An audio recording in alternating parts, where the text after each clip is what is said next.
Caso Google, caso Google, Por lo caso tanto, Google. Google separa Google Estados Unidos, Google resto del mundo. Entonces, todas las licencias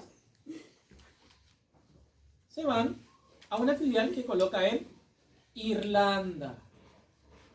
¿Cuál es el sentido de esto?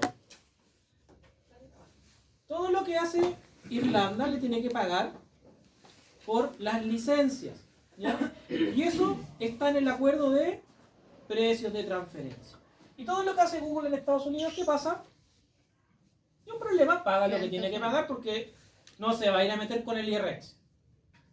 Yo les he contado que el IRS llegan con helicópteros, llegan armados, esta cuestión es igual que el FBI. Entonces, toda la operación de Google en el mundo llega a España.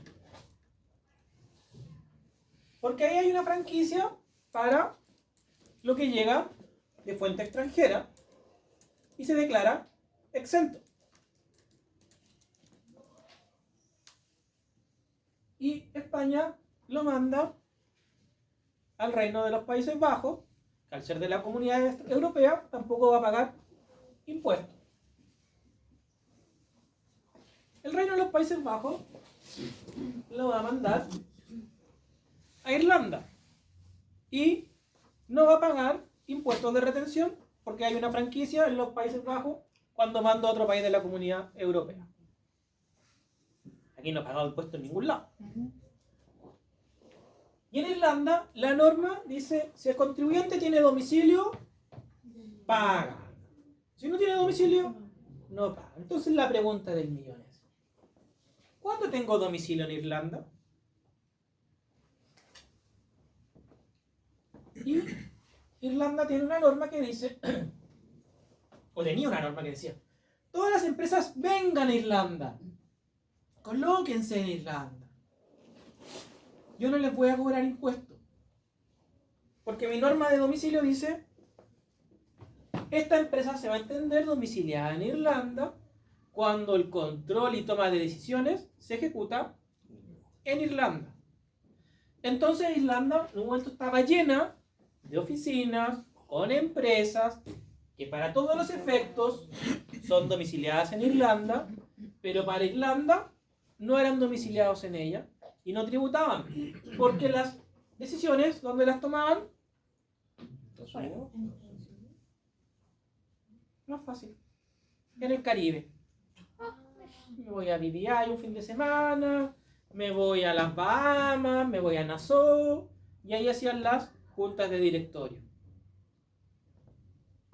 Y como las lucas llegan a Irlanda, Irlanda me dice, no, tú no pagas porque no eres domiciliado.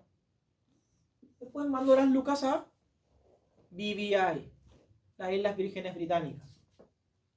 Entonces, cuando ustedes se preguntan, ¿y cómo hace Google que de repente sale una aplicación nueva y llega, toma 300 millones de dólares y llega y los paga? ¿Dónde sacan la plata?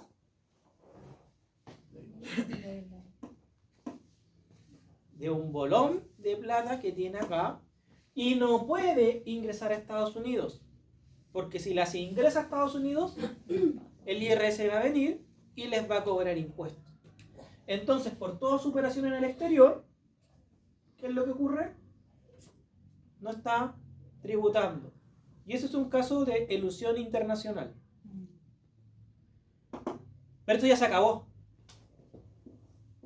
Porque la Unión Europea sancionó a Irlanda. Y la Unión Europea calculó un perjuicio que había generado Irlanda a la Unión Europea al tener esta figura. Miles de millones de dólares tuvo que pagar Irlanda en multa a la Unión Europea por haberse prestado para eludir impuestos en las grandes transnacionales. ¿Y cuál era el beneficio para Irlanda? Eso mismo estaba pensando. Irlanda pensaba que si llegaban empresas y se ponían en su territorio, iba a generar trabajo, lo cual no ocurrió. Porque es como tener una oficina virtual. En los paraísos tributarios se usa una figura que yo utilizo, algo que se llama un agente. Entonces, yo tengo una empresa, no sé, supongamos, en la isla de Nieves, ¿ya? Y tengo en Nieves una cantidad de personas. Viven 10.000 personas en Nieves. Un puro agente en Nieves figura como representante legal de 12.000 empresas. O sea, tengo, solo con un agente, tengo más empresas que población de Nieves. De hecho, Nieves está empezando a abrirse por este tema. Y se espera que se abra y transparente todo, como lo hacen, por ejemplo, Panamá ahora. Uno ingresa al registro de comercio de Panamá y ve todas las escrituras de todas las sociedades, están todas ahí disponibles. Entonces, en este tipo de países, yo contrato un agente y el agente constituye la sociedad, Adiel y compañía, la constituye, no sale el nombre del agente, el capital, y Adiel no figura en nada. Todo figura en el nombre. Pero si a Adiel se le ocurre cambiar el agente, tiene que hacer una escritura donde nombra un nuevo agente. Y ahí es cuando empiezan a figurar. Y ahí es cuando se van pillando.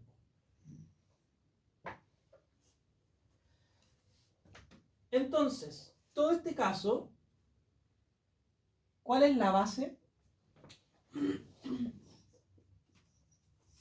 El APA. No las normas APA, el APA. El acuerdo anticipado de precio de transferencia. Yo pacto un acuerdo anticipado y generé todo esto. ¿Por qué Google está tan tranquilito? Porque no le pueden revisar su acuerdo en Estados Unidos. Porque cuando la administración tributaria lo pacta, ya no se puede hacer nada. En Chile también tenemos esa figura como vimos en la ley. También puedo pactar un acuerdo anticipado de precios de transferencia. Vuelvo a insistir, esta área es súper bonita. Si quieren especializarse, pueden partir acá en Chile, terminan trabajando en cualquier país cuando uno es experto en precios de transferencia.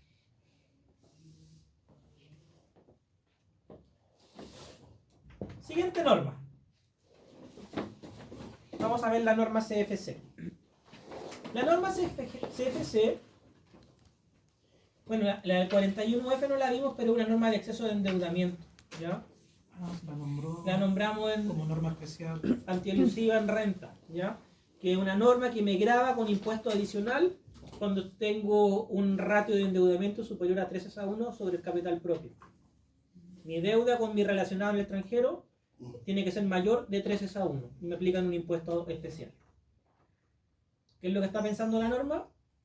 Que estoy sacando utilidades a través de un endeudamiento. Vamos al 41G. Esta norma es bastante moderna, es del 2014, y si por ejemplo la comparo con las normas de IVA, las normas de renta, cuando defino al contribuyente, se nota que estamos ya a otro nivel de técnica legislativa, ¿ya? Dice, no obstante lo dispuesto en el artículo 12. ¿Qué es lo que me dice el artículo 12? El artículo 12 me dice, oye, las rentas de fuente extranjera tributan en Chile en base a percibidos. Me dice, oye, no obstante el artículo 12, es decir, un momentito, vas a tributar renta percibida y renta devengada. Los contribuyentes o patrimonios de afectación. ¿Qué es un patrimonio de afectación? Es un patrimonio que me puede quedar afecto a impuestos. ¿Recuerdan las normas de IVA? Voy a hacer retroceder 2 años. Pero conversamos un poquito. Las normas de IVA me hablan, por ejemplo, los contribuyentes, personas naturales, las sociedades de hecho, las comunidades, ¿se acuerdan? Y aquí ya no me interesa cómo esté constituido. Las normas antiguas de renta de la reforma tributaria, que se derogaron con la administración tributaria, decía, el contribuyente del 14A no pueden acogerse las sociedades anónimas abiertas. Entonces empezaba yo a discriminar por tipo societario. Eso se eliminó porque era discriminativo, ¿ya? Pero fíjense aquí, me habla de patrimonio de afectación, es decir, activo menos pasivo igual tengo algo que es una entidad, cualquier tipo de entidad, como sea que esté constituida, que es un patrimonio y está quedando afecto a impuestos. Es una norma. Es muy dura esa botella. ¿Por qué? La usa para defenderse. ¿Quiere creer? No, gracias. Es un patrimonio que me va a quedar afecto a impuestos, por lo tanto, es sumamente amplia la norma hasta ahí. Pero todos los patrimonios son afectos a impuestos. Es que eso es lo bueno de esta norma, de este término. Ya no empiezo a decir Este sí, este que las no. sociedades de personas, que las personas jurídicas, que las sociedades de hecho, las que tienen personalidad jurídica, las que no tienen personalidad jurídica, las civiles, los sindicatos. ¡Chao! Todos. ¿Cuántos? Tengo un patrimonio de afectación. Esta norma, ya aquí Se las mandaron. es como el meme del caballito ese que parte súper bien, pero vamos a ver que la norma termina súper mal. ¿Ya? Estábamos esperanzados. No, la norma termina horrible y hay que arreglarla. Entonces, este patrimonio de afectación deberá considerar como devengadas o percibidas las rentas pasivas percibidas o devengadas. Ahí ya se nos empieza a enredar. Percibido, devengado, percibido, ya. Percibido, devengado. Eso se puede haber hecho mucho más simple. ¿Qué voy a entender por una entidad controlada sin domicilio ni residencia en Chile? El sistema de controlarla. Se entiende por entidades controladas sin domicilio o residencia en Chile aquellas que, cualquiera sea su naturaleza, posean personalidad jurídica propia o no, tales como sociedades, fondos, comunidades, patrimonios, trusts, constituidas, domiciliadas o establecidas, formalizadas o residentes en el extranjero. ¿Sí? Da lo mismo lo que sea, lo que importa es que está afuera. Como estas empresas que ofrecen los servicios digitales. Lo que sea, que esté afuera de Chile. Y que tenga los siguientes requisitos copulativos. 1. Para efectos de la presente ley, las rentas de la entidad no deban computarse en Chile de conformidad a las normas del 41B número 1. ¿Ya? Y sean controladas por entidades o patrimonios constituidos o domiciliados o residentes en Chile. Y aquí está el problema. Se entiende... Se entenderá que la entidad es controlada por tales contribuyentes cuando el cierre del ejercicio respectivo en cualquier momento durante los 12 meses precedentes, estos por sí solos o en conjunto y en la proporción que corresponda con personas o entidades relacionadas en los términos establecidos en letras A, B y D del artículo 100 de la 1845, que ahora está en el artículo 8, número 17. Cualquiera sea la naturaleza de los intervinientes posean directa o indirectamente respecto de la entidad que se trate el 50% o más de el capital, derecho a utilidades y derechos a voto. ¿Cómo burlo la norma? Pongo 3 sociedades, 33,3% cada una, y no hay 50, y destruí la norma. Y lo que tengo que empezar a probar, que es mucho más difícil, es que las sociedades están relacionadas, que tienen un pacto de actuación. Por lo tanto, esta norma tiene graves problemas. Pero igual se ocupa. Poco, muy poco, porque es difícil.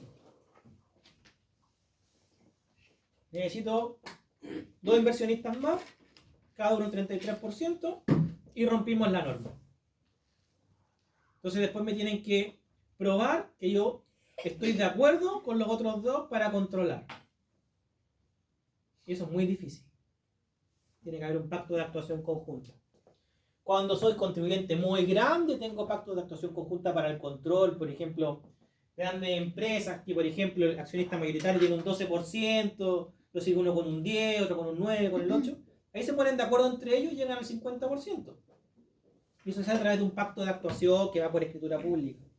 Pero en estos casos no hay nada. Pero en ese, si yo hago esta sociedad, ¿Sí? con el 33,3, con los 3 socios y todo, no sería una ilusión. No, Sería una economía de adopción. economía de adopción, sí, ese es el punto. Salvo que me prueben que las 3 sociedades las Yo me controlo pongo de yo. acuerdo, claro. Hay un acuerdo entre ellas, o las 3 son mías. Entonces ahí se torna complicado. O que se haga una reorganización empresarial para tener 3 sociedades con ese ¿Qué es lo que he visto? Tengo aquí la sociedad 41G y sus 3 socios. ¿Quiénes son?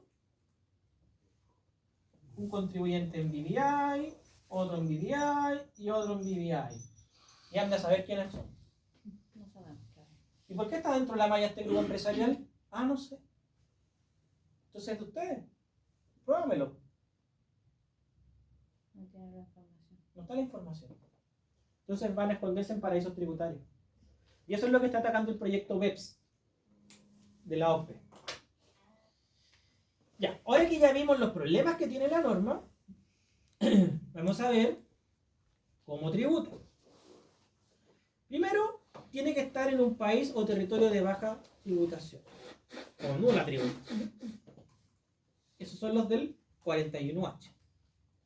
Siguiente, ¿qué voy a entender por renta pasiva? Que esta sociedad me genere dividendos, retiros, reparto, cualquier otra forma de distribución o de vengo de utilidades. Intereses y demás rentas del 20 número 2, es decir, capitales mobiliarios. Rentas derivadas de la cesión del uso, goce, explotación de marcas, patentes, fórmulas, programas computacionales u otras prestaciones similares, sea que consistan en regalías o cualquier forma de remuneración. Ganancias de capital.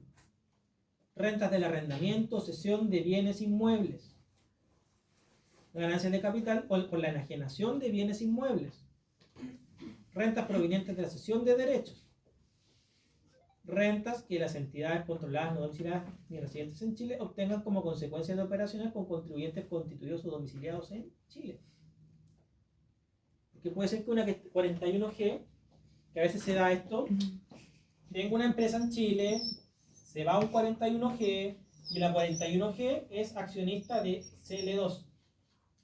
Entonces esto, para que no sea CL1, la controladora directa, tratan de camuflar a través de un 41G entre medio.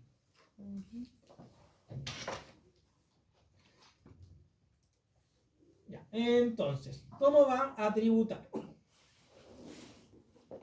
Estos contribuyentes van a tener que hacer una RLI en base a percibido devengado respecto de qué cosa? De las rentas que obtenga en el extranjero y hacerlas tributar en base a devengado, aunque no esté percibido en Chile.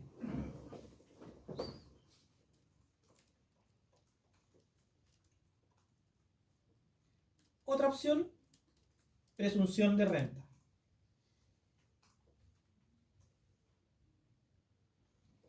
El Ministerio de Hacienda, periódicamente, a cierta cantidad de años, va sacando una resolución donde dice, mira, los contribuyentes que están en BVI tienen una rentabilidad del 5% de su capital.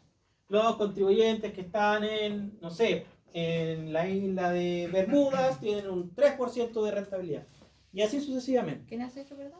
El Ministerio de Hacienda. Ah, ya. Así fueron las primeras resoluciones. La última resolución es más fácil. Cualquier contribuyente 41G tiene esta tasa, ¿verdad? La de este año. Ya no se va separando por estado. Ahora una tasa pareja para todos. ¿Y esa tasa es similar a la que usamos nosotros, el 27? No, es una tasa de rentabilidad sobre el capital. Por ejemplo, 8%. Ah, ya. Entonces yo tomo mi inversión por 8%.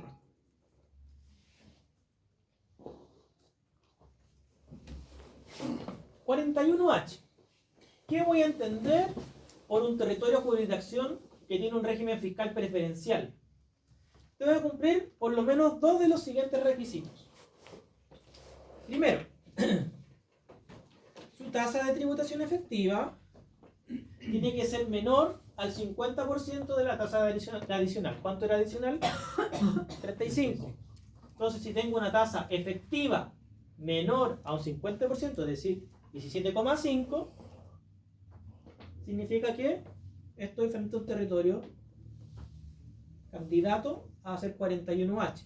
Es decir, el impuesto corporativo más el impuesto de retención tiene que ser menor al 17,5% del total de la renta pagada. B. no haya celebrado con Chile un convenio que permita el intercambio de información para fines tributarios, o el celebrado no esté vigente. Todos los convenios de doble tributación acarrean un convenio de intercambio de información. C. Los territorios o jurisdicciones cuya legislación carezca de reglas que faculten a la administración tributaria fiscalizar precios de transferencia, o bien los que tengan no se ajusten a las recomendaciones de precios de transferencia de la OCDE. Es decir, ¿sabéis qué? Acá vamos a tener un puro modelo de precio de transferencia que va a ser el valor justo. Esos no son los métodos que vimos, ¿se acuerdan? Porque nosotros usamos los métodos de transferencia de la OCDE. Entonces, si yo no tengo esos métodos, soy candidato a ser paraíso tributario. Si me devuelvo a Chile de los 90, chuta, podría estar cumpliendo estos tres requisitos. Tasa de impuesto de primera categoría, 10%. No tengo convenio con nadie. No tengo normas de precio de transferencia. Nosotros mismos hubiésemos sido un paraíso tributario en base a esta legislación. Siguiente. Aquellos que no reúnan las condiciones para ser considerados cumplidores o sustancialmente cumplidores de estándares internacionales aceptados internacionalmente en materia de transparencia e intercambio de información con fines fiscales por la OCDE. ¿Qué país no será para nada transparente si yo le quiero pedir información de Latinoamérica? Venezuela. Venezuela, Paraguay. Cuba, Nicaragua.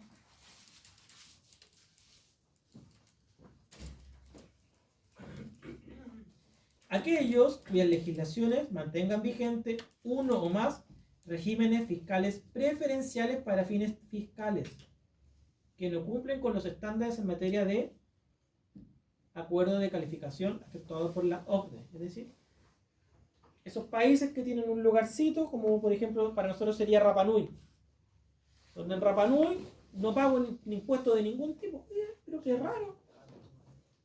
Estados Unidos con Delaware no se paga ningún tipo de impuesto, es decir, que como que tiene un mini paraíso fiscal dentro del mismo territorio. Aquellos que graban exclusivamente las rentas generadas, producidas, cuya fuente se encuentre en sus propios territorios, es decir, no graban las rentas de fuente mundial, solo las rentas de fuente nacional. Entonces, por ejemplo, oye, me llegó una renta fuente extranjera, está exenta.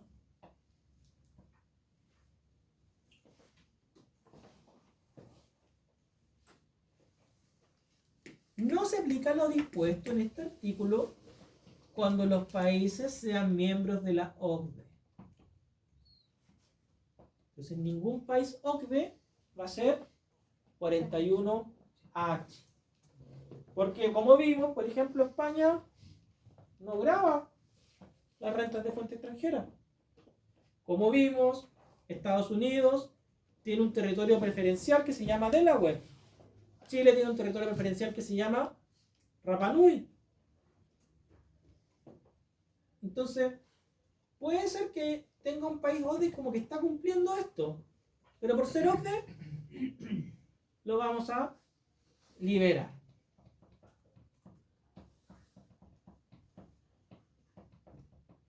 Esos son los 41H. Entonces, si mi inversión en 41G está en un país 41H, ahí se gatilla la tributación. Me faltó ver algo importante del 41G.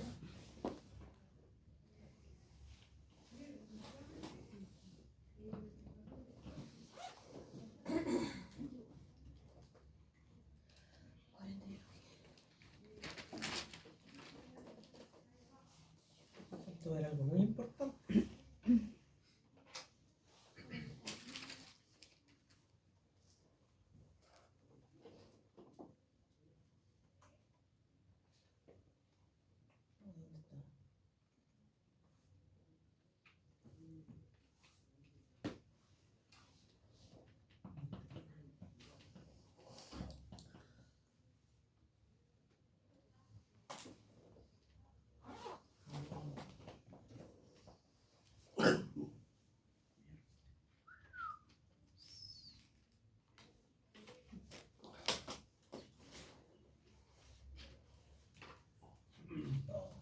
Busquémoslo aquí.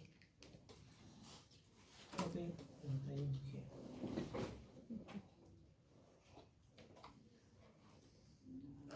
Ahí está, 2.400 UF. Ya. Si las rentas pasivas son inferiores a 2.400 UF, no se declaran. ¿A cuánto? 2.400 UF. Eso sale en el 41G en alguna parte de ahí. Entonces yo puedo cumplir con todos los requisitos de declarar una renta pasiva. Pero si mi renta pasiva es de 200 UF, 100 UF, que chingada, algo chiquitito que tengo ya, quedo liberado de declarar esa renta pasiva. La renta pasiva se declara cuando es superior a 2.400 UF. ¿Qué es lo que buscaba eso? Salvar a todos esos contribuyentes chiquititos, incluso personas naturales, que tenían una inversión afuera y el país podía ser 41G. Entonces, ¿cómo lo salvamos? Ya, pongamos un tope. Un tope pulento. 2.400 UF, ¿cuántos son? 88 millones. Ya, más o menos desde ahí vamos a tener realmente un efecto en global complementario. Un efecto bueno, ¿ya? Antes no, va a ser chiquitito, pues, imagínate. Si a la persona le coloco una renta pasiva de 10 millones, no tiene ningún otro ingreso, me va a quedar hasta exenta. Entonces, se colocó ese tope por la reforma del 2014. Y esta norma nunca más fue modificada. Si esta es la mira. Que está en la mira el tema del control. Porque aquí pasa esto. Lo atomizan. Para que no pueda decir el servicio que hay control. O sea, ponerlo un poquito más cuesta arriba. Y esas son las normas de tributación internacional. ¿Ya? Así funciona cuando yo de Chile voy a invertir afuera. Cuando de afuera vengo a invertir a Chile ya lo vimos, ¿se acuerdan? En el impuesto adicional. ¿Alguien tiene alguna duda que no tenga que ver con la renta ni el crédito total disponible?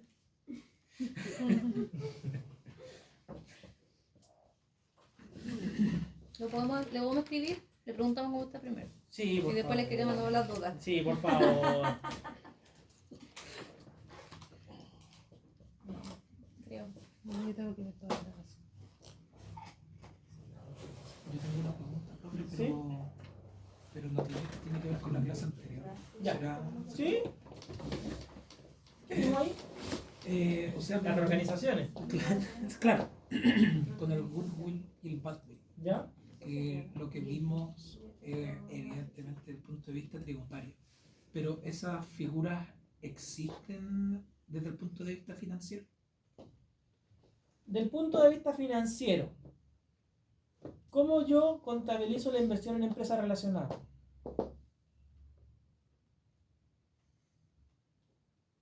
A través de, ¿Qué metodología?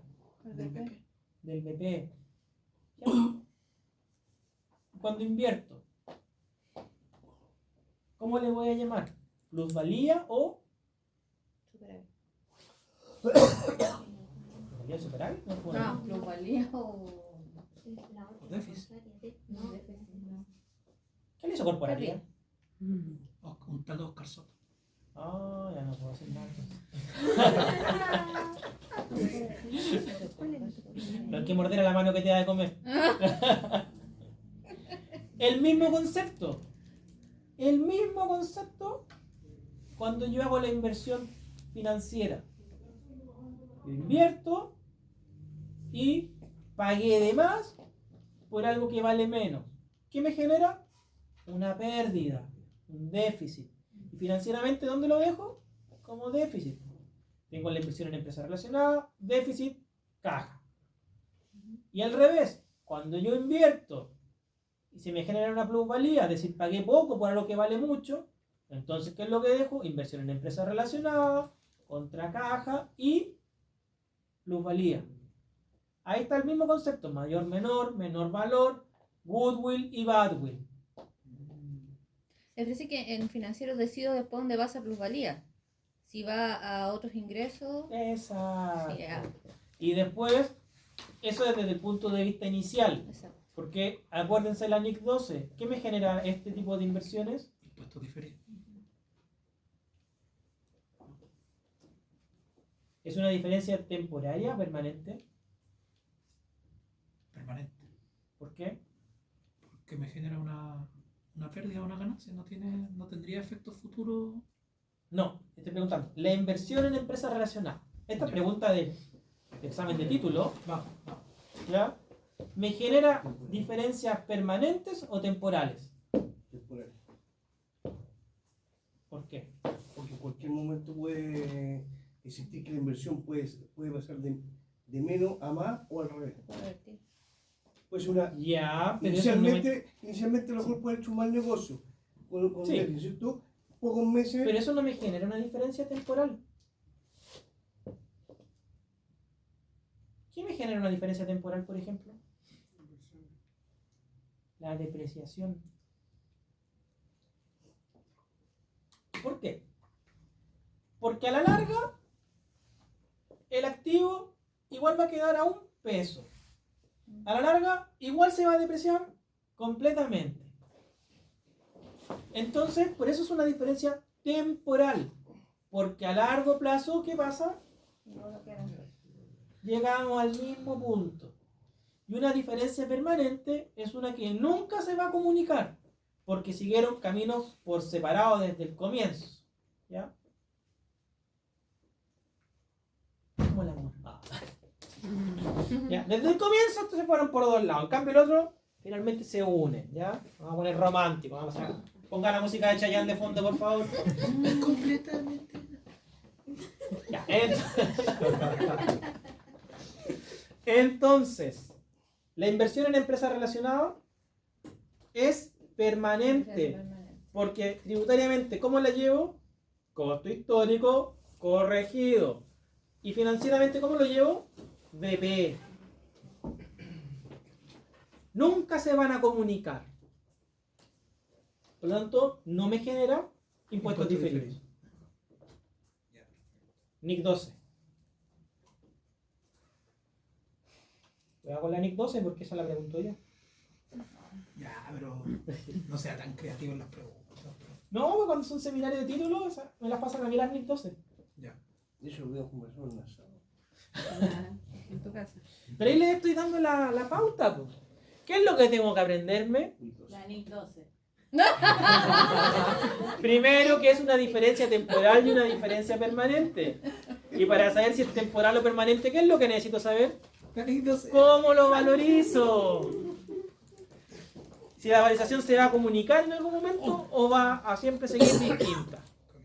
Si sigue siempre camino diferente, permanente no me genera diferido.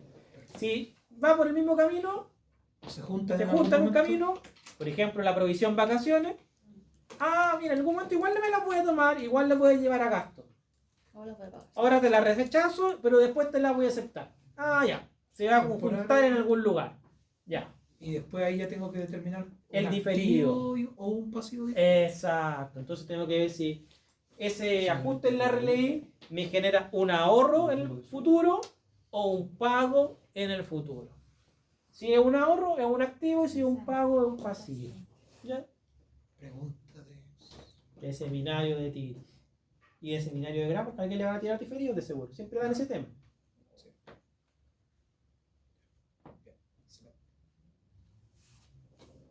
Y no me acuerdo de dónde salió esta pregunta.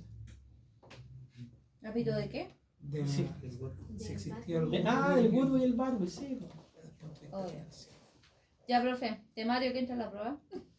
Temario. Vamos, eso. Acciones de fiscalización en IVA, en renta, reorganizaciones y tributación internacional.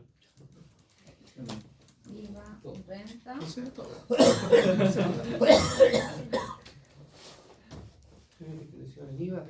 ¿Ya me quieren IVA, renta? Pues, ¿qué me dijo? Reorganización empresarial.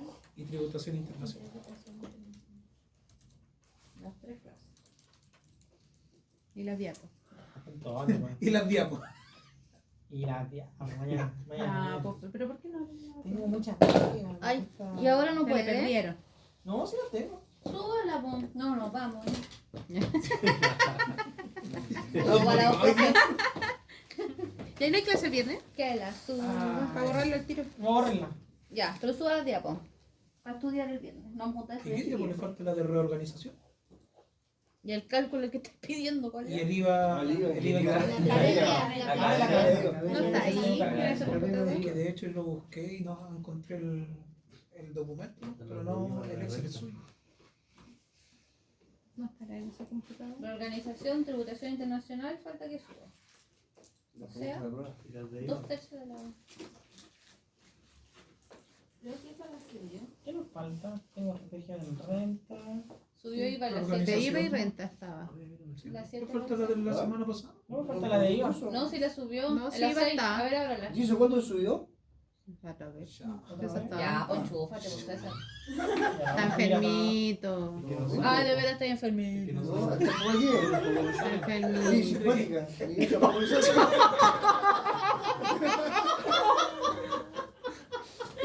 Yo dije que no comiera carbohidratos. César. Profe, La se enamoró, Diego. Andrea. Esta popularizada. A mí se me da. Y, No, Y el de IVA también. y ha ido a uno. Sí, le voy a subir el de no IVA. se puede loca, no hay ningún problema del sistema. Correo Fui abierto a ahí. la práctica y me dejó fuera de práctica porque la inscribí en. ¿Cómo te dejó fuera de la práctica? Sí, pues, porque me la inscrito en la. Oh, En la cuestión, en vamos, los plazos mira. correspondientes. Y dije, oiga, pero si usted, le dije no podía inscribirla. Oh. Ahora hay que consultar el sistema, pero si le dije, y usted mismo me la autorizó. Oye, espérate, Ah, no, calma. qué feo.